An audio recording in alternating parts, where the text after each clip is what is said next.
Yeah. And that's because my wife and my daughter are upstate, and I'm going through a transition now where I'm going to be moving up there, but that's the way I'm eating. I'm eating like a feral dog. You're doing an old school transition from apartment to house, not man to woman. Right. It's a very 1950s transition. Right. He's going, bro. Yeah, that's when you officially start to turn Republican. It's gonna happen. There's gonna be a difference when Sergio comes here next year when he's fully in here. He's gonna be like, yo, man, you know, there's just these kids they're just coming around my area, my house. It's like he's gonna go. I fired a couple warning shots into the air. I'm gonna go, whoa, what are you talking about? You got a gun? He's like, yo, you have to when you're out there because of bears and shit. But really, you got to get it because if everyone shows up on their Ring camera, you shoot first, ask questions later. Yo, that happens, bro. It happens. And no one's exempt. I mean, even like culturally, I don't care who you are. Once you move up to a place that you're isolated, you become very protective of your domain. Yeah, because your circle gets smaller and the things you interact with get smaller, so you care less about the other issues that you're more in contact with. You know, when you're like, oh, yeah, there should be stuff for everybody. Now you're like, how does this affect me? Who the hell is on my property? Yeah, you got looking through the blinds. You got a little kingdom now. You're not interconnected with everybody. You just got a little kingdom. You're a homeowner. Yeah. So the Republican Party speaks to you. That's their base. Their base is that. Man, that's what my future holds for me. Bitching about taxes and oil. Yeah, you're going to be talking about interest rates and shit like that. That, you know, the Republican Party likes to give people like you a break. Homeowners. Jesus Christ. Just CNN, like. Independent contractor? I mean, come on, dog. Yeah. Once you learn the issues, you and your sister are going to argue on Thanksgiving. I'm looking forward to a lot more Chicon families. And by the way, I'm not. That doesn't go to say that I am Republican. I'm not. All right. I'm neither. I probably lean more left, obviously. I get called it all the time. The people in the comments know. You can't fool them. They're like, it's Cuck Yanni again. But it is something funny when you move into a house. You do start to feel some of those things. Yeah, no, absolutely. I definitely, I am kind of done with the city, but you know, the city is super dirtbag now, and I think it's a COVID thing. Yeah, since COVID, it has released all the ghouls and goblins. They come out. Yeah, like that's something that just is surface. It's to the surface now. All the ghouls and goblins are out. They're not being addressed, and they all have transportation, which is weird because we used to have mentally ill people who were just on foot. Now they're all on city bikes. See, he's almost there. He's getting there. You see the progression? Yeah. 1 year in, it's not going to be like the ghouls and goblins will be out. Like, look, the city council that we have is a bunch of fucking left-wing maniacs, and they got to get these crazy people off the street so my daughter can walk to school. I'm sorry, did that just come out of my mouth? Yeah. You're almost there. You're getting there. Mm-hmm. You're getting there. Yeah. I'm brushing close to it. You're getting closer to talking about local politics. Does anyone love local politics more than fucking a Republican? They're like, yeah, this fucking mayor. I didn't even know about mayors and city councils. You know, now everyone's... I still don't, man. I don't even know who the school chancellor is. Give it a couple seconds. Like, give it a 1 year of suburban Sergio with his slippers on, and somebody delivers a newspaper by accident to your house.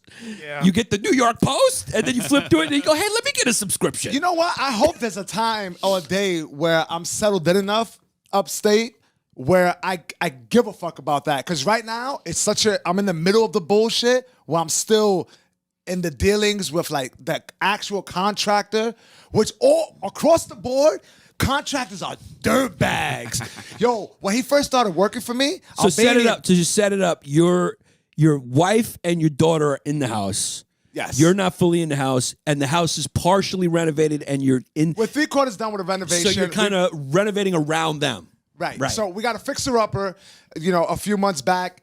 We're 90% done with the renovation. My wife insisted on moving upstate so my daughter could be in a better school district, and she was just happier moving to the sticks. And that was frowned upon. I was like, why? Why so abruptly? So, we bumped heads on that. But I support it. But now we got a renovation that's going on while they're in the house. So everything is like fast-forward renovation. And we're dealing with all sorts of dirt bags. You know it's a dirt bag when the motherfucker looks at the job and they go... When they whistle, there's nothing said. They go...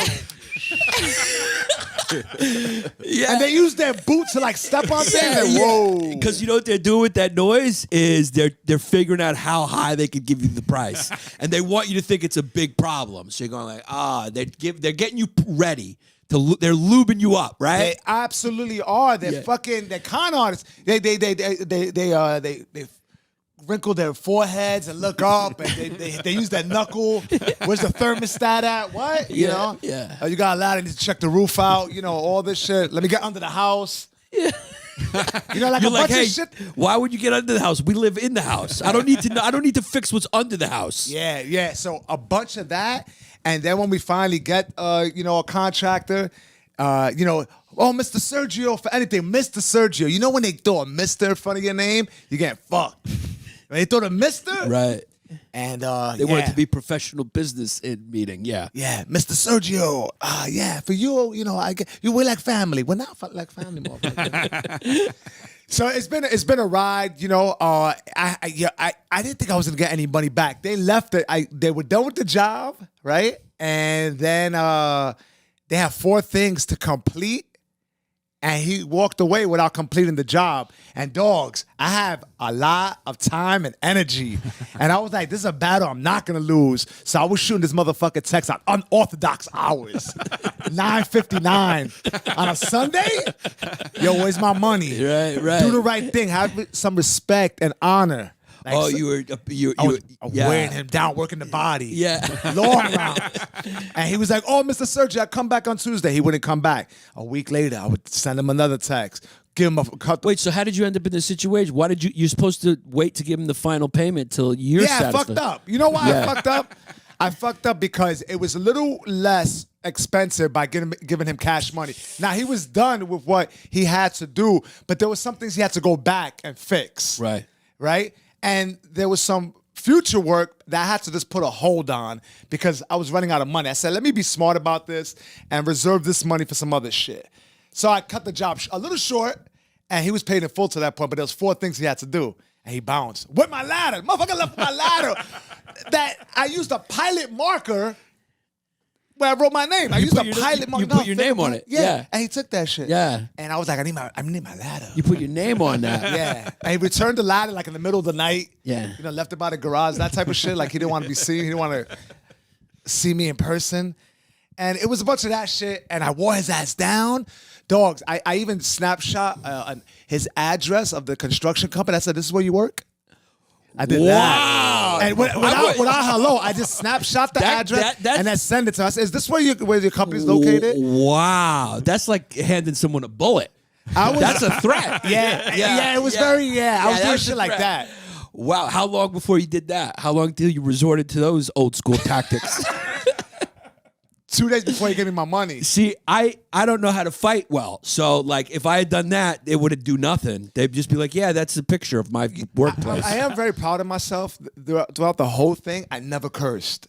That's one thing, like, it sounds aggressive, but I always thought about what I was going to say. Yeah. And I really took it down. I think it's almost scarier if you don't curse. Mm-hmm. Yeah, I was mad calm. When I had him on the phone, I said, Mr. Danny.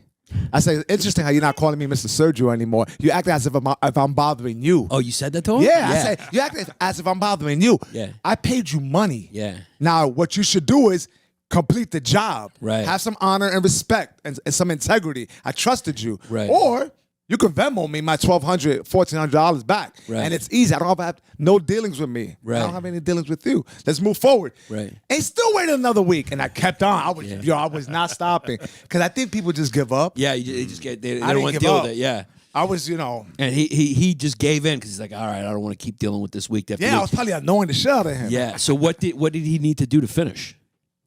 So one thing that me and my boy Derek Drescher, you guys know Derek, right? Derek was nice enough to give me an idea about how to heat the house. And what you do is you got a wood insert inside your chimney, right? You told me about that. I'm getting that done, yeah. And that wood insert blows hot air from the fuel, and the fuel is wood, right? So we put the flue in, we put the face on, cast on, shit's like 300 pounds.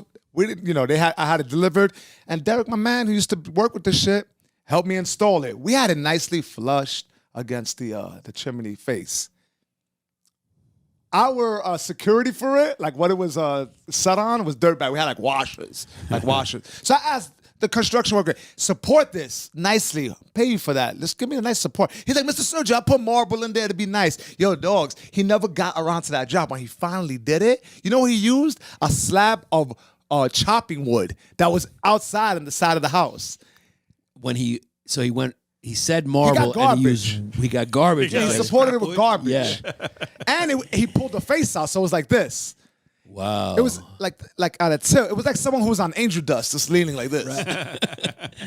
Wow, that's real dirtbag. Real Go outside dirtbag. and grab a piece of wood to support it. Yeah. With like Elmer's glue, Yeah. like seeping out the side. Yeah. So After he said he was going to use marble, absolutely. do you think he would? I think that was the most infuriating part of it, was the fact that he said he was gonna make it look nice and he fucked up the job I did. Yeah. You know what I'm saying? Yeah. So he came back in. Did he put the marble on? No, he never came back. That's what I'm saying. So I need my money back for that. Oh, so you didn't get him back? I thought you said the guy came back He after never you wore came him back. down. No, he had to finish that job. No, there was 4 things that he had to do. I got my money back for each. That's why I broke. That's how I broke him down. He never. he came just sent back. the money. He just sent the money. Oh, that's Via Zelle. weird. Why wouldn't he just finish the job and keep the money? Because maybe because he threatened his life a couple times. Maybe that. Maybe No, that is I some- think, or maybe he just didn't know how to do it, Right. and like he said, he was hoping he could figure it out, or like you wouldn't care. He was probably hoping he could get away with it. Yeah, Be like, that's "I'll what I'm just throw saying. some wood." That's what happened towards the end. So he was giving me the best version of himself in the beginning. They always do. Yes. Yeah. You know, Mr. Sergio, all that. And then towards the end, it wasn't like too abrupt. It was like a couple of days short of late. Yeah. You know, all my guys are sick. You know, Yeah. it was all a bunch of bullshit. It's like a guy in a relationship from a girl's perspective. At the beginning, you show them the best, and then that's how contractors are. Contracting relationship is just how dudes slowly evolve into dirtbags in relationships. That's Towards the end, absolutely they right. just don't care, and they're like, "Come on, just deal with it." Uh-huh. And you're like, "No, that's not what I signed up for." Yeah, and then you got to threaten. You got to hit them, and that's what women do. They hit them. And then Exactly. if you're Dana, you hit back.